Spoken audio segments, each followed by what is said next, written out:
এখানে আমরা 7:30টার দিকে সংবাদ পাই যে এখানে 3টি লাশ আছে। এর মধ্যে আমরা 3টি লাশ উদ্ধার করি, একজন পুরুষ, একজন মহিলা আর একজন শিশু বাচ্চা।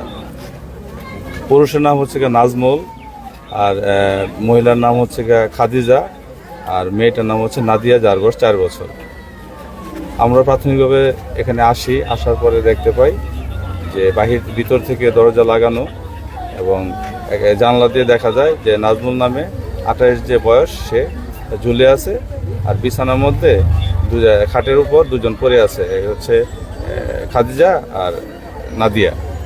পরবর্তীতে আমরা পাশের রুম দিয়ে পার্টিশনের উপর দিয়ে একজন লোককে উঠায় আসে, ভিতরে যায়, দরজা খোলা অবস্থায় দেখি যে মা এবং মেয়ে বিছানায় পড়ে আছে, আর বাবা ফাঁসিতে ঝুলে আছে। তার হাতে বিভিন্ন জায়গায় কাটা আছে, এগুলো ব্লেডের কাটা।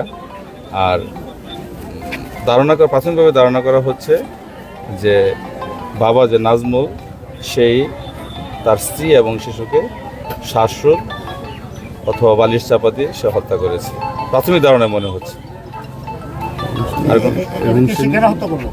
এবং পরবর্তীতে সে নিজেই ফাঁসিতে ঝুলে আত্মহত্যা করে।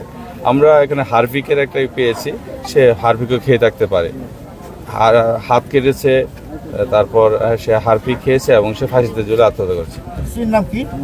স্ত্রীর নাম হচ্ছে খাদিজা। আর বাচ্চার নাম? বাচ্চার নাম হচ্ছে নাদিয়া। আর যে স্বামীর নাম? নাজমুল। এখন আপনারা কি ব্যবস্থা নিচ্ছেন? এখন আমরা